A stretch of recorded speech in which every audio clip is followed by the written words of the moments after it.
Este día miércoles les damos la bienvenida al estudio de la Palabra de Dios y vamos a estudiar el tema Despídela.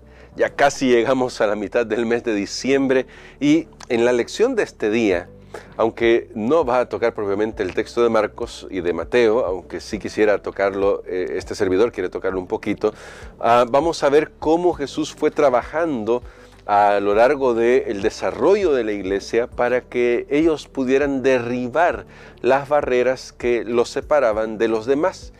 Especialmente porque la misión de Hechos 1:8 indica que ellos debían ser testigos a todas las naciones, no solo a judíos que vivieran en otras regiones del mundo, sino a todo el mundo, literalmente, es decir, a toda persona con la que pudieran entrar en contacto y que eso fuera multiplicador. Así que vamos a orar pidiendo a nuestro Dios que nos ayude a fin de que saquemos las lecciones que necesitamos extraer.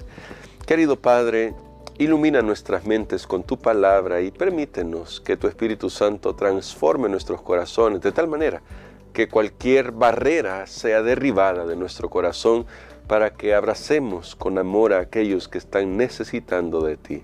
Lo pedimos en Jesús. Amén. En la narración de Mateo y de Marcos se nos presenta cómo los discípulos pidieron a Jesús que despidiera a la mujer. En Mateo 15, vamos a ir a Mateo 15, luego de que esta mujer está reconociendo a Jesús como el Mesías al llamarlo hijo de David, dice el verso 23, que Jesús no le respondió nada y entonces sus discípulos se acercaron a él y le rogaron, despídela que viene gritando detrás de nosotros. Ya se había convertido en una molestia para los discípulos. Bueno, no es de extrañar que los discípulos siempre estuvieran intentando proteger a Jesús. No lo voy a decir en un mal sentido.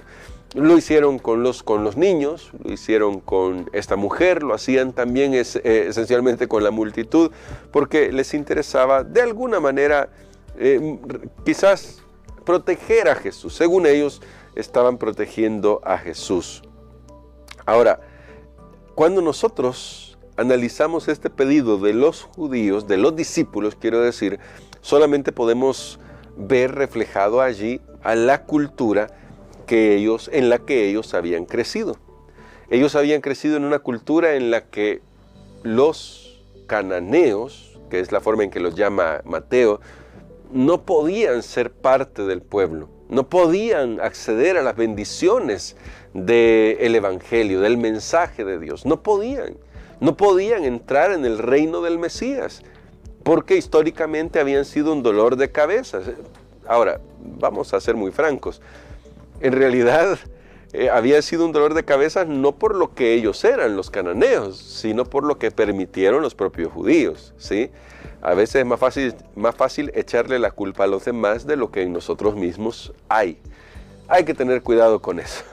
Esto es solamente un comentario para que nosotros lo tengamos en mente. Ahora, en Marcos no se muestra esto de despídela. Marcos tiene un poco más de tacto porque recuerden, está tratando de alcanzar a un público gentil, así que no va a mostrar a los judíos, ni siquiera a los discípulos, desde esa faceta muy judaizante, si lo puedo decir así. Así que omite el hecho de que fueron los discípulos los que pidieron despedir a esta mujer. De todas maneras, Jesús está tratando de darles una lección y es algo que ya comentábamos el día de ayer. Esa lección no se iba a limitar a esta experiencia. Esto fue lo que pasó cuando Jesús caminaba con ellos. Pero como no terminaron de aprender las lecciones, y Jesús es un maestro muy paciente, todavía hizo algo más. Y lo hizo en la figura de una persona influyente, es Pedro. En Hechos capítulo 10 usted puede encontrar esta narración y le invito a que la lea.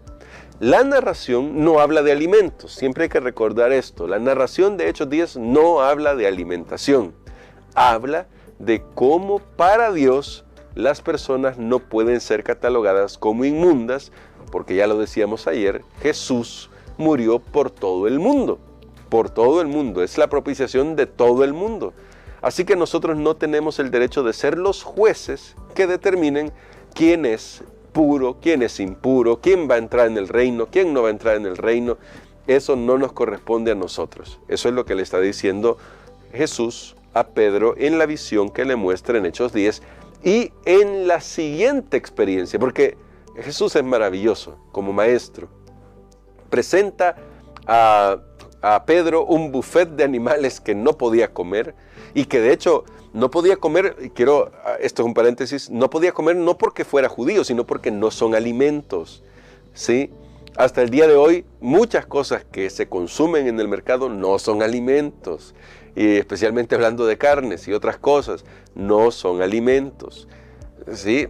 Aunque quieran comerlo, la gente, el hecho de que alguien quiera comerlo y diga que es su alimento no significa que sea comida, aunque se lo coman. Y por todo el mundo hay de todo, ¿no? Gente que come gatos, conejos, caimanes, bueno, etc. No nos vamos a meter en este tema, porque recuerden que aquí el punto no es la comida.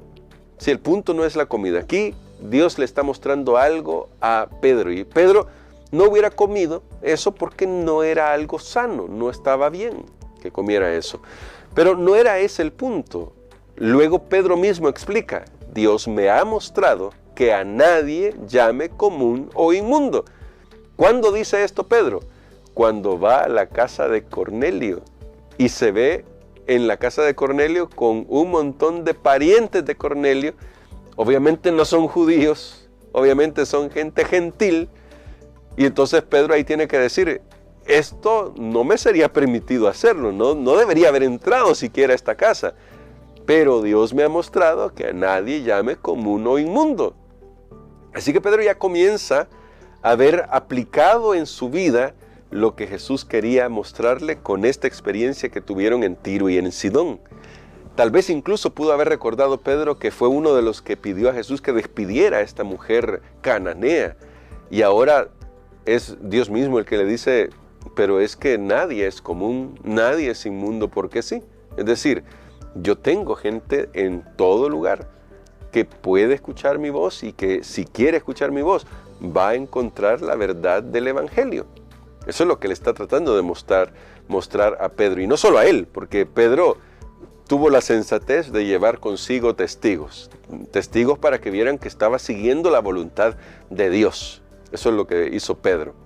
Ahora, en esta narración que encontramos ahí en Hechos, especialmente al final de la narración, vamos a descubrir algo que Jesús hace, que Dios hace para romper los falsos paradigmas que tienen los discípulos, todavía que están abrazando a los discípulos. Ya lo hizo con la mujer cananea, cuando elogia la fe de esta mujer en contraste con la falta de fe de muchos judíos que tenían la revelación de las Escrituras a su alcance.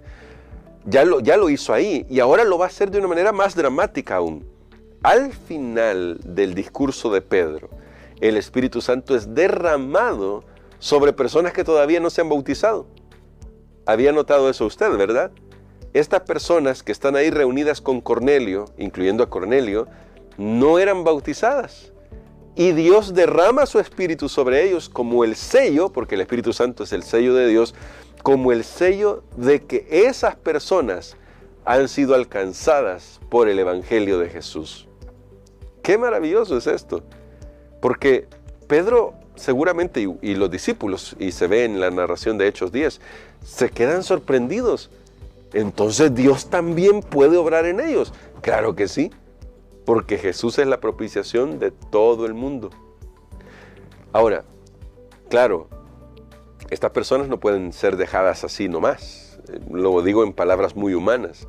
Pedro mismo ahí dice, bueno, entonces, ¿quién impide que se bauticen estas personas? Nadie puede impedirlo. ¿Por qué?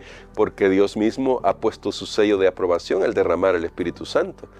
Y las unen a la iglesia, unen a estas personas a la iglesia de Cristo. Porque sí, Dios tiene pueblo en todos lados, pero quiere acercarlos al redil. Jesús ya lo dijo, habrá un pastor, habrá un redil, un rebaño, y estas ovejas que están dispersas, Jesús las está atrayendo hacia su redil. ¿A través de quién lo está haciendo? ¿A través de quién atrae a estas ovejas? Bueno, a través de nosotros. Claro, dirigidos por el Espíritu Santo, porque al final el que hace la obra es el Espíritu Santo. Pero tenemos que ser instrumentos útiles en las manos del Espíritu Santo para no crear barreras. Aún así, esta es una batalla, porque es una batalla contra nuestros propios moldes culturales. Le pasó al propio Pedro. En Gálatas capítulo 2, versos del 11 al 13, el apóstol Pablo confronta a Pedro, incluso a Bernabé, porque viven de una doble manera. Tratan de encajar con los gentiles mientras no lo ven los judíos, pero cuando los ven los judíos, entonces se apartan de los gentiles. Es una situación que es difícil de erradicar de nuestro propio corazón. ¿Cómo lograr eso? No tengo una respuesta para eso, esa es la verdad, yo no la tengo. Pero lo único que puedo decir es que tenemos que aprender a ser dirigidos por el Espíritu Santo para no separar a las personas. El Evangelio no es divisorio. Debe ser un evangelio que nos una, pero claro, no que nos una en cualquier cosa, no, que nos una en la verdad de Jesús. Esto a veces va a desafiar nuestros preconceptos, nuestros prejuicios. Sí, a veces vamos a ser desafiados. Y tenemos que tener la suficiente humildad para reconocer que tal vez no seamos nosotros los dueños del único método que existe para alcanzar a otros. Claro, lo que tenemos que hacer mucho es orar porque el Espíritu Santo nos ayude a usar los mejores métodos que honren su nombre, que pongan en alto el nombre de Jesús y que mantengan los principios. Eso hay que hacerlo, necesitamos hacerlo. ¿Se va a equivocar uno en este proceso? Puede ser que haya errores en este proceso, pero en lo que no podemos equivocarnos es en el deseo de ayudar a otros a alcanzar a Jesús. Bueno, y quiero matizar esto que acabo de decir. No podemos equivocarnos en eso siempre y cuando lo hagamos con los motivos correctos, que es exaltar a Jesús, exaltar el Evangelio de Jesús y ayudar a las personas a salir de donde están para que Jesús pueda ayudarles y pueda transformarles. Quizás incluso podríamos decirlo mejor esto, para alcanzar a las personas y que Jesús les ayude a salir de donde están. Bueno, nosotros no podemos sacar a nadie de sus problemas. Nosotros mismos a veces estamos en muchos problemas, pero sí podemos presentarles a quien puede sacarnos de nuestros problemas, a quien puede sacarnos de nuestros pecados. Bueno, hay que estar dispuestos a llegar a donde está la gente para mostrarle quién puede ayudarles a salir de donde están. Para eso necesitamos sensibilidad y para eso tenemos que estar dispuestos a quitarnos la toga de juez y convertirnos en siervos. No sé a dónde nos llevará el Señor para servir, pero que donde quiera que Dios nos lleve, en la situación que Dios nos permite estar, podamos servir con humildad y podamos ser canales de bendición para aquellos que están necesitando de Jesús. Vamos a orar y vamos a pedir al Señor que nos dé esa sabiduría para poder vivir el Evangelio de manera práctica, poniendo en alto a Jesús y su verdad y ayudando a quienes lo necesitan a reconocer que solo en Jesús la vida encuentra sentido. Querido Padre, perdónanos cuando nuestros propios prejuicios, nuestras propias ideologías han creado una barrera con aquellos que tú quieres que alcancemos. Eso sí, danos sabiduría para poner en alto a Jesús y el Evangelio de nuestro amado Salvador. Ayúdanos a vivir a la altura de tu palabra, porque tu palabra tiene poder y necesitamos que ese poder primero opere en nosotros para que pueda llegar al corazón de nuestros amigos, de nuestros vecinos, de esas personas que no te conocen todavía. Tal vez incluso ni siquiera podamos presentarles un texto bíblico, pero permítenos ser la Biblia que puedan leer, que en nuestra vida pueda reflejarse tu amor.